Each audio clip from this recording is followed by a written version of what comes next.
Good morning, security gang, and welcome back to the CyberHub Podcast. My name is James Azar. I'm the host and Chief Information Security Officer. Thank you all for tuning in to this morning's show. We've got a lot to talk about today, folks. It's Wednesday, February 11th, 2026. And yesterday was the day of the month where everyone decides that every vulnerability on planet Earth must be disclosed this very day.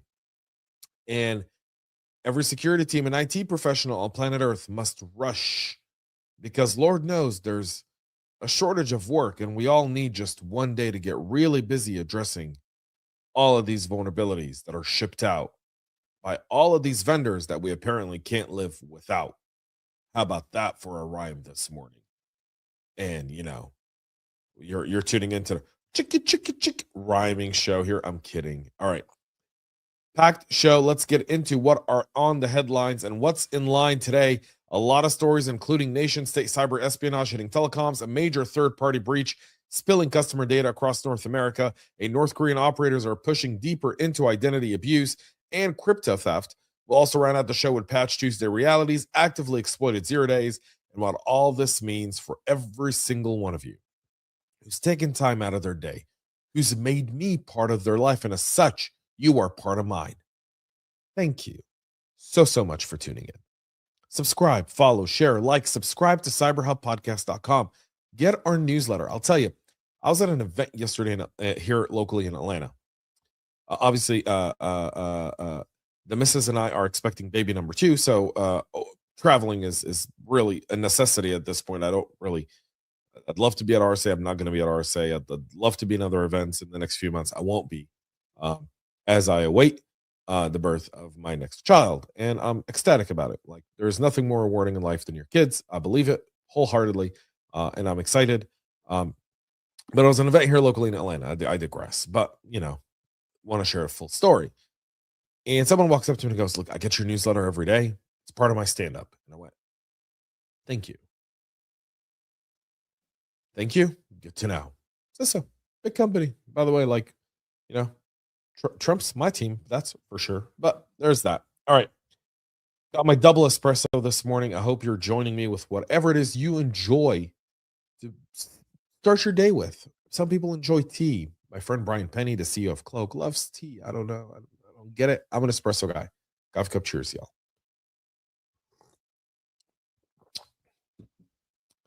Delicious. All right. We'll kick off this morning's show with the Chinese. So yesterday on the show, we talked about China spying on Singapore. Now we know exactly what that story meant. The Chinese hacked 4 of the largest telecoms in Singapore, confirming this confirming this breach by gaining access to sensitive customer information and operational data. This wasn't either a smash and grab type of cybercrime. It was targeted espionage, focused on communications infrastructure in a strategically critical hub. Singapore has replaced Hong Kong since the Chinese Communist Party took over Hong Kong by way of essentially putting in communists in Hong Kong, violating the contract they signed with the Brits for 99 years of free rule in Hong Kong. But, that's here nor there. Singapore has emerged as kind of the main hub for Asia, and the Chinese aren't having it, and they went after their telecom. The access reportedly allowed visibility into metadata and possibly lawful intercept adjacent systems, which has serious national security implications for the small island. And again, we talked about the telecom compromises here, and we've, to be honest, we've never submitted a FOIA on the show. We have for the telecom breach. We've been denied thus far. We've submitted 4 different FOIA requests that, as of this morning, have been denied each and every single time due to national security. On the telecom breach that happened here in October of 2024, that compromised the phones of now President Donald J. Trump, of then Vice President and presidential candidate Kamala Harris, and so many others within our political class and within corporate America and the major power players there. The risk here for Singapore, obviously, is this compromise would enable long-term intelligence collections and even secondary targeting of government and potentially influential users within the island of Singapore. Look, mitigating something like this is no easy task. You've got to segment and you've got to harden the telecom management planes separately from customer and signaling environments, which in some cases you have that. In other cases, it's not as readily available, and the investment is hefty to do that. You got to treat them as national critical assets, which is important, and obviously we know where that's headed. Okay, we'll move to Volvo here. Volvo Group North America customer data has been exposed in the conduit hack. This is the Volvo Group disclosing the customer data exposure stemming from the conduit breach, underscoring once again how third-party service providers are amplifying blast radius for organizations. Volvo itself wasn't directly breached. However, the exposure did flow through a shared service vendor handling customer operations. The incident also reinforced the vendor compromise is now the primary entry point for large enterprises. So here's what happened. Large enterprises that have the resources, the money, the teams, and the will, they went out and they built fortresses. And they built these huge IT and security fortresses with compliance and audit. And they're sitting there. They've got their multiple layers of security. They're sitting cool. Meanwhile, the working bees inside the fortress are saying, well, I don't have everything I need in this fortress. I need something from outside. So they're digging tunnels into the fortress to bring in all this stuff, either through the front door or underground. And the problem with that is it's not getting vetted. And those people you're bringing on don't have fortresses. They've got some security. They're not being derelict in any sort of fashion or way. However, what's happening to them is they don't have the same fortress that large enterprises do. And so they become an easier target because they become an easy way in. So if I know you have a tunnel from into this fortress and you don't have a fortress around, meaning you're an easier mark, then I'm likely going to target you, get in your tunnel, get into the fortress, get what I need, get the hell out. That's exactly what's happening today to all of us in the enterprise space. Our supply chain, our third parties that supply us a service have become a greater risk than ever before. And threat actors have realized going after the big companies doesn't pay off. The cost of the attack is too expensive and the payout just isn't there. So they're going after lower hanging fruit, and then they're playing the blackmail game. They're not really even encrypting. They're just breaching the data and they're blackmailing them in order not to make that data public. And when you lose control over sensitive data, once it leaves the enterprise perimeter, it's gone. Mitigating this one would involve enforcing contractual data segmentation and breach notification SLAs that limit what vendors can aggregate and store. That's really important in your contracts, by the way. And I'm guilty of it myself. Sometimes I just, you're in the middle of trying to do 500 things, and sometimes you overlook it.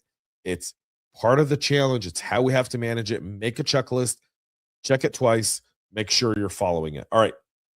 We got to speed through today's show because there's a lot to talk about. 12 stories in all.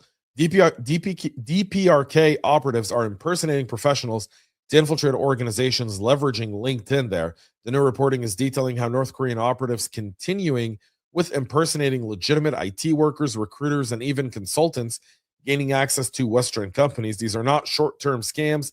Once they're inside, these operatives generate revenue, they steal IP, or stage follow-on attacks, often while remaining undetected for months. At the event I was at yesterday, a unnamed CISO asked the crowd on stage, how many of you have actually seen what's going on with the DPRK? And I'd say, looking around the room, I probably saw, 60 to 70% of the people's hands go up in answering that question. That does apply. Trusted insider access obtained through deception rather than exploitation is real. Criminals don't hack in anymore. They log in. To mitigate this one, add live identity verification and continuous behavioral monitoring for all of your remote workers, not just your pre-hire checks, and make sure you're keeping up with that as well. So there's that issue right there. And again, they're really kind of using real LinkedIn accounts of individuals. They're impersonating. They're marking a new escalation. So just be mindful of that. LinkedIn is not a source of truth. LinkedIn's a social network. Very similar to how Instagram is not how anyone lives their lives. LinkedIn is not how anyone is truly professional. Validate yourself. See it with your two eyes in order to do that. All right. Time to enter round. Patch Tuesday recap. Microsoft patching 6 actively exploited 0 days in their February 2026 updates. Microsoft's February patch Tuesday is addressing 6 different 0-day vulnerabilities already being exploited in the wild, spanning from Windows components commonly exposed across enterprises. The speed and breadth of exploitation is highlighting how quickly attackers are now operationalizing and weaponizing exploits, with the riskier unpatched endpoints becoming instant footholds at scale for a lot of these Microsoft shops. Prioritize risk-based patching tied to active exploitation, not severity scores alone. Let's give you these CVEs for the 6 0 days. They're all going to be 2026, 21510, 21514, 21513, 21519er, 21533, and 21525.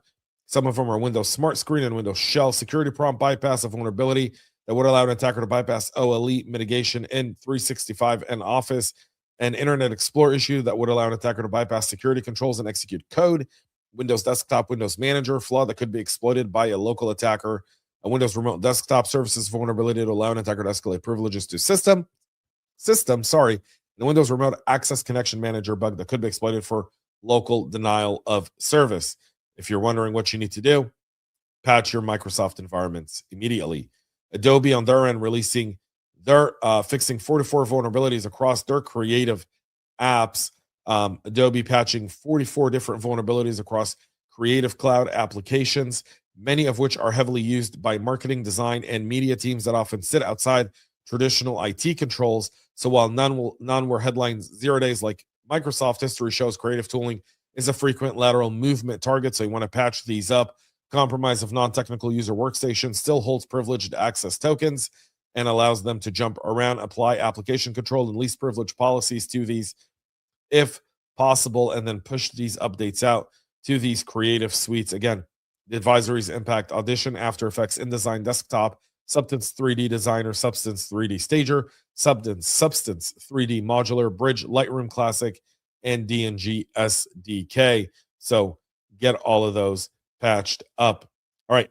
3 Fortinet bugs. I hope you're ready for it. The sandbox cross-site scripting vulnerability is being disclosed. This is CVE 2025-52436, and it was identified by it's identified in FortiSandbox, potentially allowing attackers to execute scripts in administrative context. While not the most catastrophic flaw, it does reinforce how security tools themselves are additional targets. So you want to patch this one up.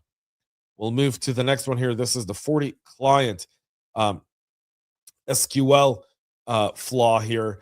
Fortinet releasing a fix for the critical SQL injection vulnerability affecting Forti products, with proof of concept exploitation already circulating online. As with past Forti issues, exposure tends to correlate with internet-facing deployments, with the riskier database compromises and even full device takeover. One mitigation: remove direct internet exposure for security appliances wherever possible. This is CVE 2026-21643. It's got a CVSS score of 9.1. And finally, CVE 2026-22153 is the FortiOS LDAP authentication bypass vulnerability. This one is another Forti issue surfacing involving an LDAP authentication bypass in FortiOS, which could allow an attacker to log in without valid credentials under specific configurations. Chaining this with the other flaws we just talked about raises the risk significantly. So unauthorized administrative access through identity infrastructure is the risk here. To mitigate this one, audit and harden directory service integrations, especially legacy LDAP configurations in your environment.